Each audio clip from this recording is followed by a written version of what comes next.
Welcome to Limitless, the Blind Beginnings podcast where seeing things differently inspires limitless possibilities. This podcast is being brought to you by Blind Beginnings, an organization based in Vancouver, Canada, that supports children and youth who are blind or partially sighted, along with their families. Limitless was created in order to inform, educate, entertain, and share stories from within the blind and partially sighted community in order to show the world that the opportunities for those who are blind or partially sighted are truly limitless. And now, it is my pleasure to introduce you to your host, the Executive Director and Founder of Blind Beginnings, Shawn Marcellet. Welcome back to Limitless, the Blind Beginnings podcast. I'm your host, Shawn Marcellet. Thank you so much for joining us again this week. We have an exciting show today. We have two special guests.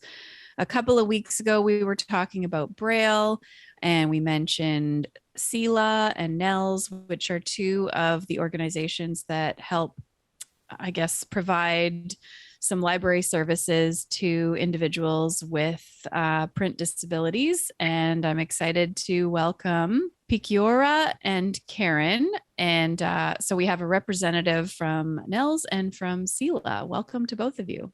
Hi. Thanks so much. Hi, thanks for joining us. So maybe I will get both of you, if you can introduce yourselves better than I just did with and the organizations that you're representing today. So Karen, do you want to go first? Sure, happy to. So my name is Karen McKay, and I'm the Communications Manager for CELA, which stands for the Center for Equitable Library Access, which is a bit of a mouthful, I know. And CELA is a national not-for-profit organization, which, as you said in the intro, serves people with print disabilities from across Canada. Great. And Pikora? Hi there. My name is Pikora, and I'm the Public Services Librarian at NNELS. That's the National Network for Equitable Library Service. A bit of a mouthful too. So maybe can you both, what do you do? Like what, if you're sighted, you go to your local public library and take out a book, and it's pretty straightforward and simple. In Canada, if you are blind or partially sighted, how does this work? Like, can you explain what each organization does a little bit more in detail? So CELA provides titles for folks with print disabilities. Our guiding principle has always been to provide our users with as much access as we can in the formats of their choice. So that's something that's really important to us. We have about 1 million titles in our collection, and they encompass a broad range of formats and a broad range of ways we can deliver those. So we work with public libraries. We're a public library service, and if folks want to sign up for our service, they can either go through their public library and their local staff there can help, or they can go direct to our website and they can register there. All you need to register is a public library card. But given that we're talking about this in the times of COVID and library access at the public libraries is restricted in some cases, or folks don't feel safe going into in person to register, especially if they've got some medical or health concerns of their own. We have a temporary registration process right now where you can still get full access to our materials. And then the way folks actually get the books is they can either, again, request their library system, and many libraries across the country have what we call deposit collection. So they have some of our materials, mostly audio CDs, in their libraries ready to go. Or you can request them through our website. You can log into your account there, and you can either download the digital resources, or you can request the physical ones that we have to offer. And if you request physical ones, we produce them for you. And if you're getting, for example, physical Braille, you get a nice, fresh, clean copy of a physical Braille book delivered to you via Canada Post. Or if you are an audio CD user, we'll burn the CD for you and put it in the mail. Same thing, you'll get it in your mailbox in the next couple of days usually, so you can listen to your books on audio CDs. So that's sort of like the nutshell of how we do things and how folks can get to our materials if they want to. Fantastic. What about NNELS? How is that different, or how does it work with you? I think we have a lot in common. We're both about delivering alternate format material. NNELS also advocates for accessible formats and publishing. And we produce content to support our library users, librarians, and publishers. Our library collection is also made up largely of ebooks and audiobooks. Our content is owned and sustained by Canadian public libraries. One unique feature of NNELS is that we have a mandate to purchase and produce by request. So if at all possible, we produce everything patrons ask us for and let them know when it's available. This helps us because it means that our collection remains relevant to users, and we're also increasing the number of books available to people with print disabilities. Another cool thing we do is we work with publishers to advocate for accessible workflows. And we host a working event called the Accessible Publishing Summit every year. And we have a YouTube channel and produce videos with a focus on accessible formats, different digital tools. And the latest one you can see is a crash course in ebook accessibility video series. So, I mean, both sound like fabulous organizations that provide a lot of content for people like myself who can't read print. Can you talk a little bit about how each of your organizations sort of came to be, I guess, the history a little bit? Because, I mean, when I was growing up, I grew up visually impaired, registered with the CNIB. The CNIB had a library, and I used to get some CDs coming in the mail. And then one day that sort of changed. And, you know, all of a sudden I heard of CELA. My CNIB account number seemed to mean that I could register, and I love it. I listen to audiobooks primarily, but I've downloaded some e-text as well. And it's fantastic. I can search online and then I can just download them to my phone using an app, which is like great. But I don't really know what happened in the background to make all of that happen and make those changes happen. So CELA is, as you say, sort of a newer organization. We were established in 2014. And previous to that, we were essentially part of the CNIB library. So CNIB library was founded obviously by the Canadian National Institute for the Blind to provide reading materials for the folks who needed them. But then there were lots of discussions that happened sort of the late 1990s, early 2000s about what was the best way for people with print disabilities to have access to as much reading material as possible.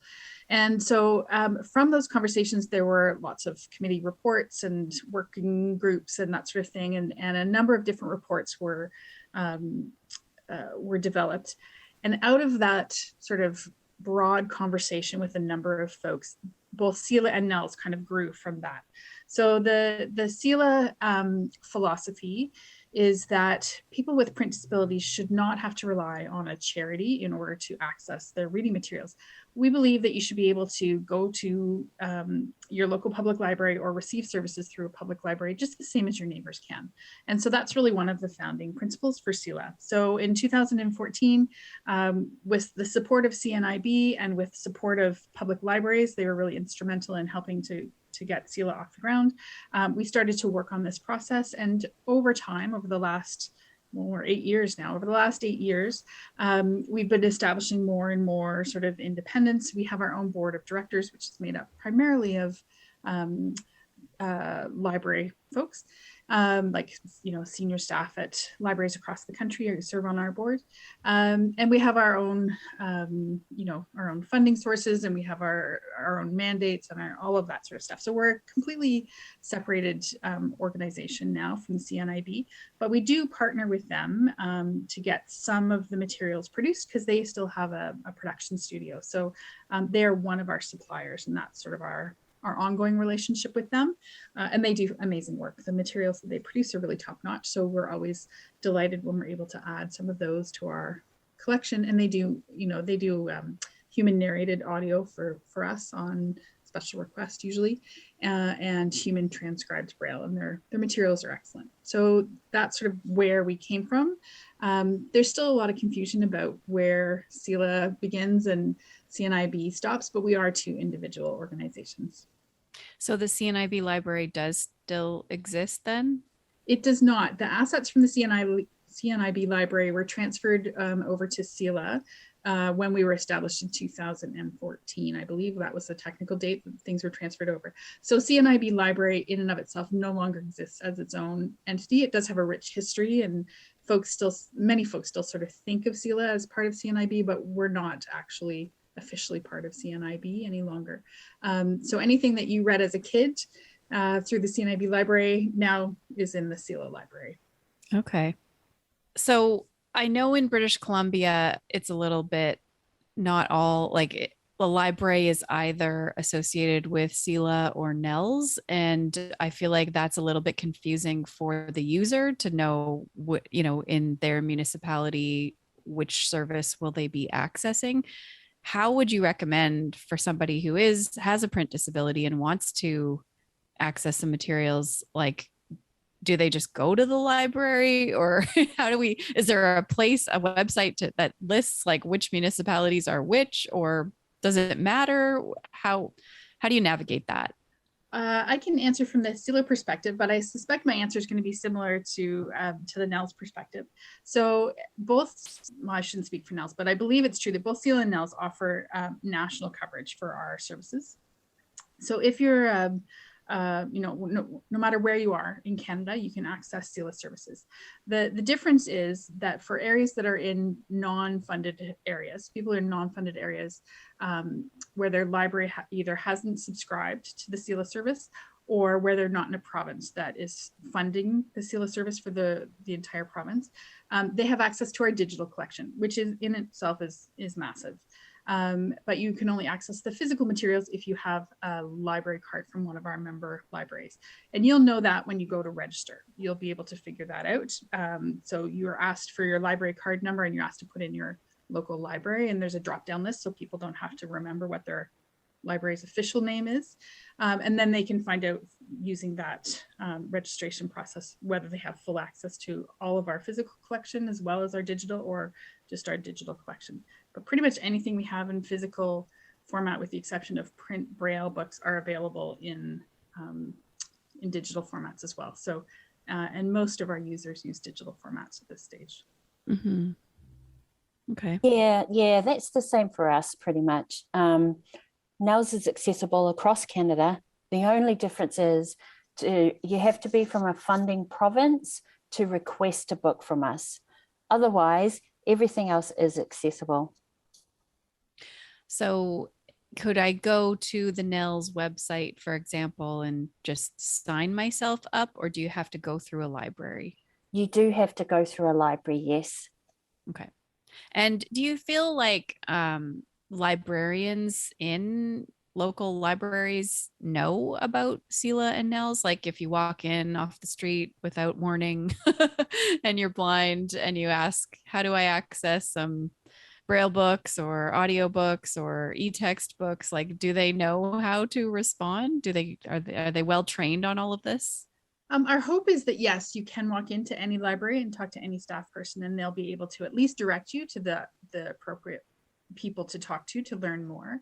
But library staff changes on a regular basis, and not everybody gets up to speed at the same rate. So CELA does a lot of work, as I think NNELS does, with regards to training libraries and supporting libraries and providing lots of material so that they can become well-versed on accessible services. And actually, we're working together on this really interesting joint project, which we call PLARC, which is short for Public Library Accessible Resource Center. And the whole goal of that project is to be sort of a repository for training and information, and provide that kind of extra level of service and support so that folks can, people working in the libraries can access that material quite easily. And so that's just a new initiative, and it's one we're really thrilled to be working with NNELS on.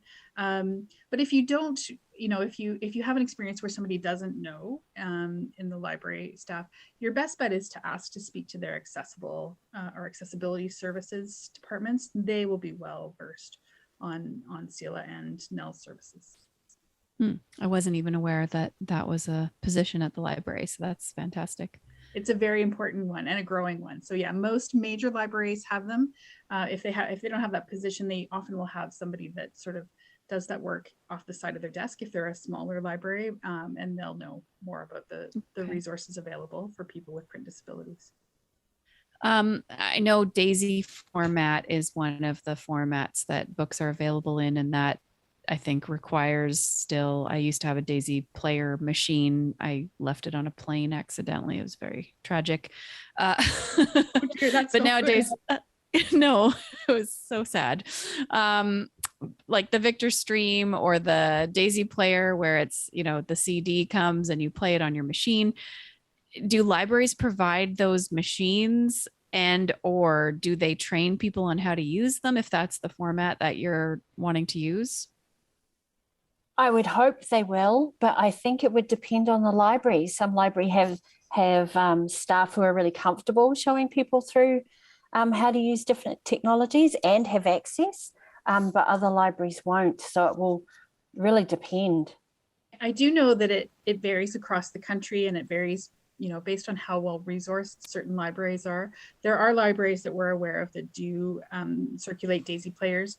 Often they'll circulate them, and you can try them out for whatever the time period is, 6 weeks or something, before you decide whether that's a route that you want to go in terms of accessing your accessible reading materials. And libraries are doing lots of different things. They're using lots of different kinds of technology to help folks access their books. And it really depends. I mean, I don't really want to get on my soapbox, but it'd be really great if we had a more standardized level of service across all libraries. Because if you live in a big city, you probably have access to far more in the way of resources from your public library than you do if you live in a more rural area or a smaller town. So yeah, the short answer to your question is it really, unfortunately, kind of depends on where you live as to what's available to you. And of course, new technology is coming out all the time. I am often sent tickets or requests for information about things I've never heard of. Like not too long ago, it was playaways. People wanted to know if they could borrow playaways off us. And I had to, sorry, we don't have any, but let me look into that to find out what that is, how it works. So a lot of times we're learning from people who are saying to us, hey, this library has this great new technology. Do you know where else I can find it? Right. I'd echo that. The challenge is that not all technologies have a built-in accessibility component that makes it easy for people with print disabilities to actually read their books on it. But I can let you know that we're actually doing a pilot project right now at CELA. It's called our Expanded Delivery Pilot Project. And we're testing out 3 different new ways to deliver audiobooks to people. So one of those is using a smart speaker like, Alexa, Google Home, that kind of thing, to deliver books. Another is this unique, small, portable, rechargeable, it's actually got a solar charger panel on it, light, easy to use playaway that's very cheap. It's not a playaway, sorry, it's called Envoy Connect. It's about the size of a deck of cards. And so far we've had some good feedback on how well that's been used. And then we're piloting a new humanware player that's currently just in pilot stage for them. They're just using prototypes. So, it's very early stages for that. We don't know whether that piece will actually come to market or not because it's such early days. But, as technology changes, as Pikora said, that, we need to stay at top of that. So that's one of the reasons that we're doing these pilot projects.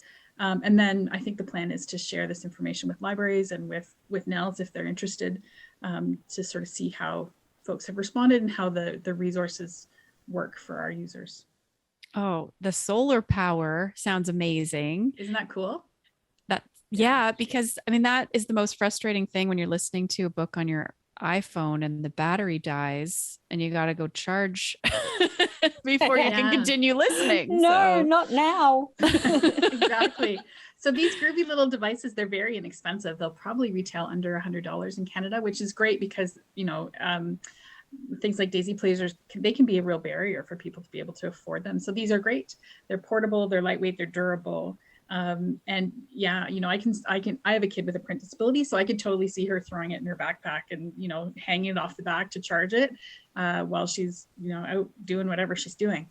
So yeah, it's great that these new technologies are becoming available and becoming less expensive, and so those barriers are being removed from access. Yeah, that's awesome. So how do you decide which titles to produce in alternate formats? It used to be back in the day that if there was a book that everybody was talking about, I kind of knew I'd probably have to wait a couple years before it would be available in an Audible format. And it's just gotten so much better. I also subscribe to Audible, and I purchase, $1 credit a month that I'll buy a book, but I always look in CELA first to see if it's there. And sometimes I'm shocked at how some of the newer stuff is already there. So how do you make those decisions? So from the CELA end, we have an amazing content and access librarian. Her name's Teresa, and she probably has the best job in our organization. So it's just her job to buy books. So that's what she does, is she stays on top of those popular books, and she nurtures our relationships with our publisher partners. So we actually have a collaboration with Audible, for example, and we get something in the neighborhood of about 25 titles from them on a sort of a monthly basis, which is great. We also have relationships with some of the bigger publishers. So Penguin Random House Canada is one. We get their materials in audio format. And then, we also will sort of keep our ear to the ground. We try and produce anything that's in any of the major literary prize and awards. So things like the Giller Prize, the Governor General's Prize, the Writers' Trust. We work with lots of different smaller prize organizations and literary organizations specifically aimed at kids. So things like Forest of Reading, the TD Summer Reading Club, Canada Reads, all of these sorts of things. We try to make sure that we have these books in our collection before those announcements are made. And we work with those literary organizations to make sure that happens. And then Teresa just has a real knack for choosing books. And I know that a lot of your listeners are either young adults or parents of younger kids. And she's a real fan of YA literature. So we have a really strong YA collection, really strong kids collection. And yeah, we, for example, we just had the Canada Reads long list drop on the 12th, I think it was. And I went into the collection, and we work with them, so we knew ahead what the long list was going to be. But when we found out, we went into the collection and all the books were already there. So Teresa does a really good job of sort of keeping her finger on the pulse of what people want to read. But if there's books that we don't have in our collection and you want to read them, we have a suggestion form. And so folks can submit suggestions for things that we could produce as well. That's awesome. And what about NNELS? Is it similar? Yes. Long answer, short answer. And also, the only thing that's really different is that to a large extent, the requests we get are what we actually produce in-house. And so that sort of drives that area. But yeah, much the same, really. Okay.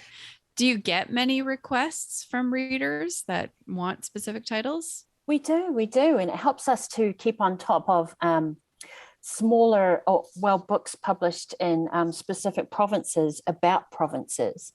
So there was recently a book all about COVID in Nova Scotia. And so we had people requesting that. So that was really nice.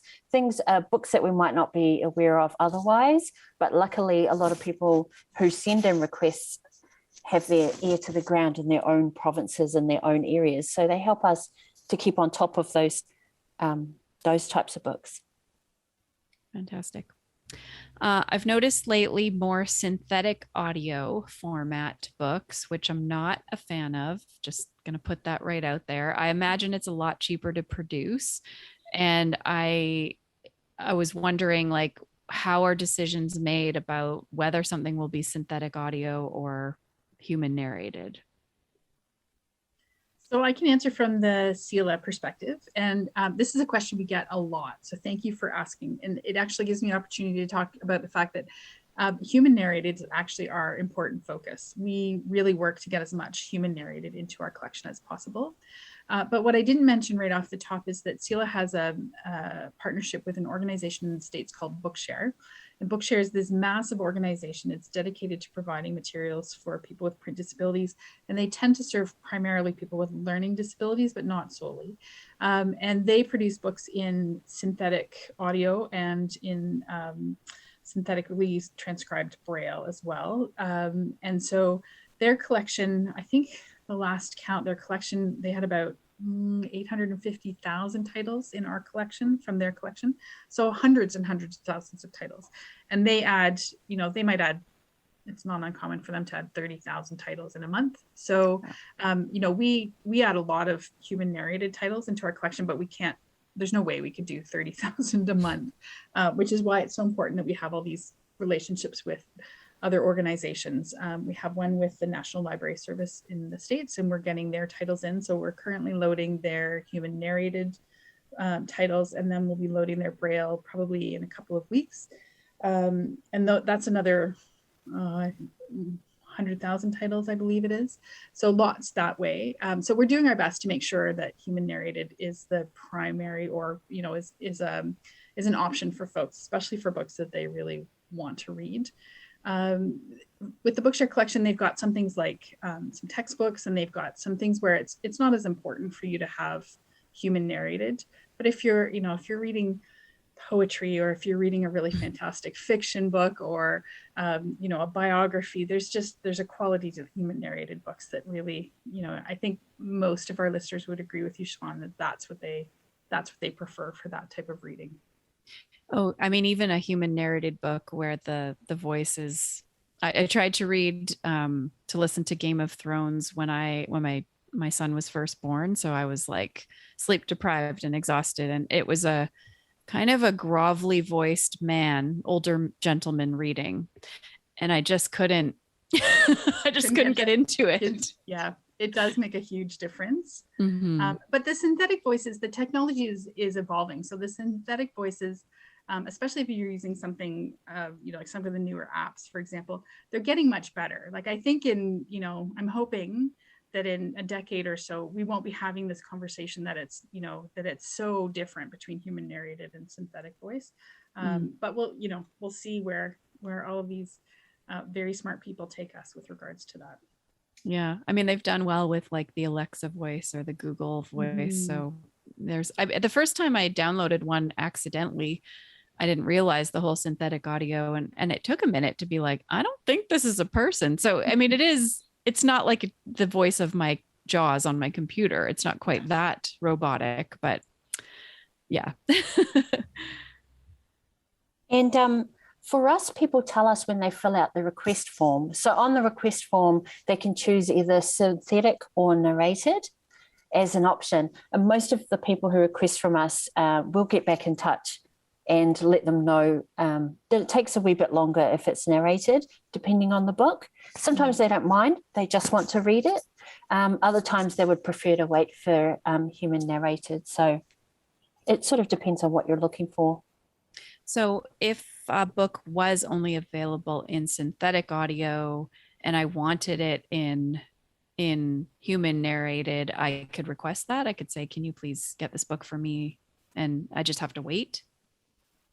Yeah, it might just take a bit longer. Mm-hmm. That's great. That's good to know. So how are your organizations funded? So NNELS is funded by libraries in British Columbia, Alberta, Saskatchewan, Manitoba, Nova Scotia, Northwest Territories, Nunavut, and Yukon. Woo, shout out. Beyond that, operational funding from the participating jurisdictions, NNELS also has additional sources of funding that come from federal grants programs. And it's a similar story for CELA. So we receive provincial funding from most of the provinces across the country. And we also receive federal funding. And some of your listeners might be familiar with the conversations that we were having last year around this time about federal funding and the need for sustainable federal funding. So we're having those conversations now with the federal government, which is great. And then we also receive funding directly from public libraries who subscribe to our services if they're in provinces where the provincial government does not fund CELA. So that's primarily British Columbia right now. Okay. Is there anything that people with print disabilities can do to kind of make sure that the government knows how important these services are and that we really, really need them to continue? Well, I think it's always important that your representatives, your political representatives, know how important these services are. That's something that we do sort of advocate for at a provincial and at a federal level. And we often are working with NNELS. Right now, we're having conversations with NNELS and the federal government together, which is great, because what we really want to do is make sure that there's equitable access for everyone across the country.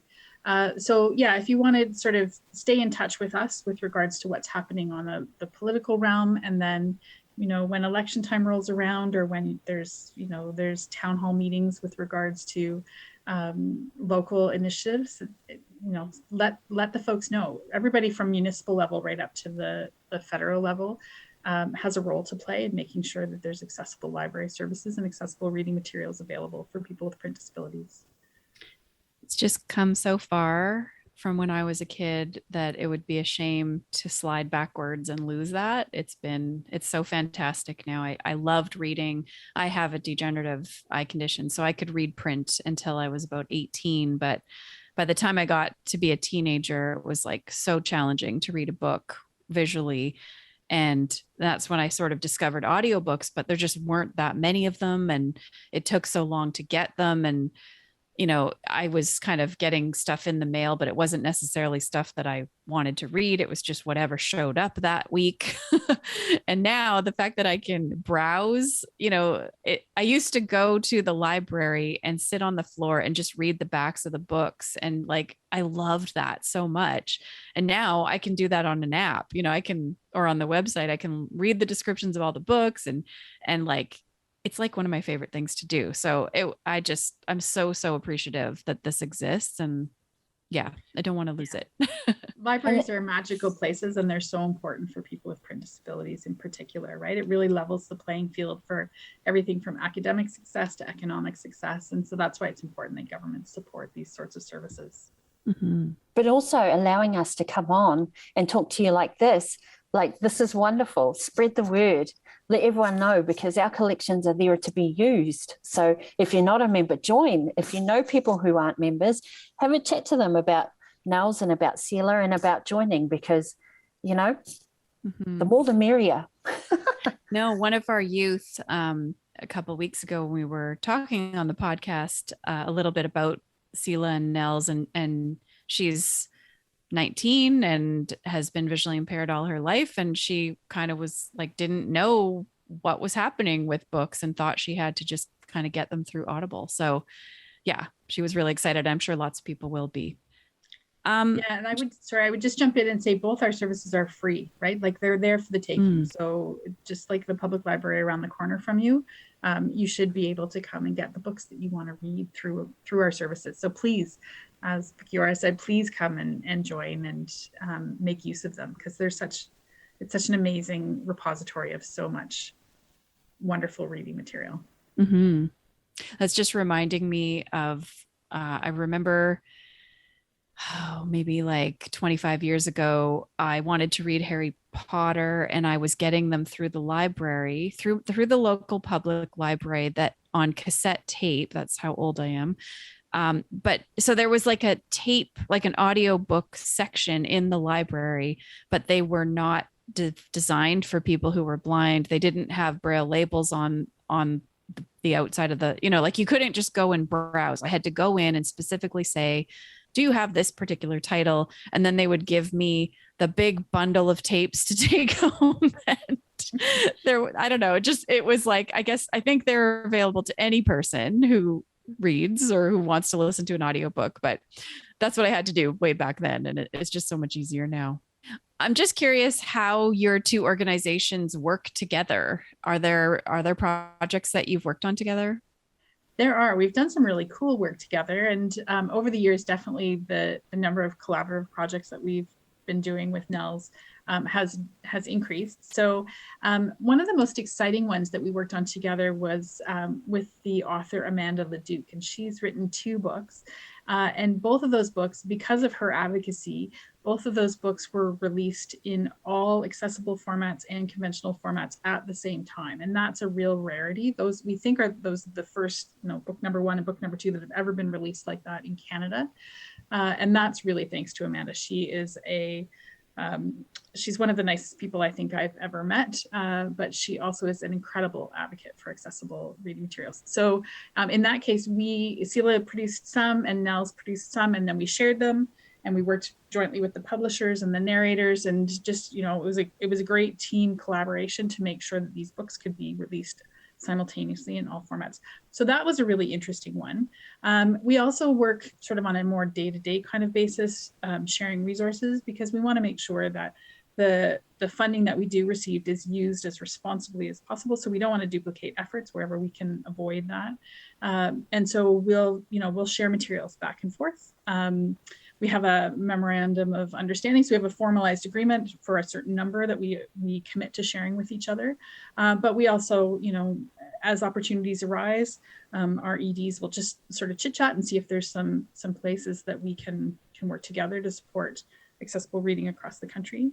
And we're also doing a really cool project, and I think I mentioned this earlier. It's called the Plark Project. So we're working to make sure that libraries, again, across the country have access to really good current training materials and resources to help their staff deliver accessible services, and to make sure that their staff is, up to speed and aware of what's happening. It is a fairly quickly evolving area with the new technologies coming out. And so, it's really important that libraries have a reliable place to go get information about that. And it serves both our organizations. So that's really something that's been great. And then, I don't know, Pikora, is there any other things that you can think of? I don't want to miss any that are important. We recently did a collaborative purchase. Right. Yeah, so we purchased from Overdrive and Blackstone together. So that was really nice. So that means you both can access those titles? Yeah. Okay. Yeah, that makes a lot of sense. That's great. We actually had Amanda Leduc on our podcast, which was really cool. And we talked a little bit about that, how it was the first time that's ever happened that a book was released, and available immediately in all formats. If an author wants to do something like that, are you open to, obviously this was new. She just, was a trailblazer in that way, but if other authors wanted to do something similar, could they? We're always open for conversations around this. Both of the publishing houses that Amanda worked with were really excited to participate in this project. And so they put together a team that was able to support her vision for this. And I have to say, really, it was Amanda's vision and her drive to make this happen. She's, as your listeners may know from your interview with her, she works with the Festival of Literary Diversity, and so she's very aware of accessible issues. And she also, has some accessibility challenges of her own. And so she's just a fantastic advocate. But if other authors want to do that, I would suggest that they start having those conversations early on with their publishers. And it's something that we would love to participate in. And I can't speak for NNELS, but I'm going to guess that the experience was fabulous for all of us, I believe. Absolutely. And so, yeah. And so I would start there. We can't really force publishers to take on this project. So it really needs to come from the publishers and the authors. But we, and particularly NNELS. NNELS does a lot of work around accessible publishing, and it's really fantastic work, and it's really important work for the industry. Yeah, I would like to touch on a couple of things that I didn't early on. So in addition to having your own account with CELA or NNELS, we also offer accounts for different sort of categories of people that support folks with print disabilities. So we have an educator access program, which allows teachers and other education workers to have their own CELA account in order to access materials for the students that they're supporting. So that's especially important for the younger students who might need more assistance in getting books so that they can read them in class and stay stay current with their classmates. We also have a program called the Client Access Program, and that is for supporting professionals who might work with our users in another capacity. So recreation therapists in a senior's home, for example, or librarians at hospitals, like the Sick Kids Hospital, for example, in Toronto. They might have an account with us so that they can get materials in accessible formats. And we also offer what we call a designate account. So that would be a family member or a friend or some other supportive person who might help someone. It's often our senior folks who need a little bit of extra support with regards to getting their books, or younger folks and children. So parents for sure could be designates. And that just allows them to manage their CELA account on behalf of our end user, and so they can access those materials. So that's great. And you can find all this information on our website, but I did want to say that, these are available for people who want to support people with print disabilities, but aren't a direct user. That's really good to know. Yeah. I think, the same with us. We try really, really hard for our website to have easy to find information, so that if you have a question about NNELS or the service, it's easy for you to find the answer. So if you have any questions, just take a look at the website. And if you can't find the answer, feel free to send an email. You'll actually get me. Hi. And I'm not remotely scary, and I'm happy to answer any questions at all. Maybe you guys can, you can both share your web address. How do people find you? NNELS.ca, NNELS.ca. Okay. And we're at CELAlibrary.ca. So it's CELA library, LIBRARY.ca. Awesome. Well, hopefully you get flooded with some new clients, new readers that are excited to try out your services. Thank you so much for joining me today. I really appreciate it. I feel like I've learned a ton. And now that I know I can request titles, I'll be doing that probably. So thank you so much. We can't wait to hear from you. Thanks so much for having us. Thank you. You've been listening to Limitless, the Blind Beginnings podcast. If you have a question, a comment, a future topic request, please send us an email at limitless@blindbeginnings.ca. Please share our podcast and follow us, and join us next time. This podcast has been brought to you by Blind Beginnings, an organization based in Vancouver, Canada, that supports children and youth who are blind or partially sighted, along with their families. Music for this podcast is composed by Shawn Bishop and Clement Chow. Production and audio editing by Rob Minot. For more information about Blind Beginnings and the work it does to support children and youth who are blind and partially sighted, along with their families, visit us on the web at www.blindbeginnings.ca, and also remember to follow us on Facebook, Instagram, and Twitter. We thank you for joining us, and we look forward to seeing you next time.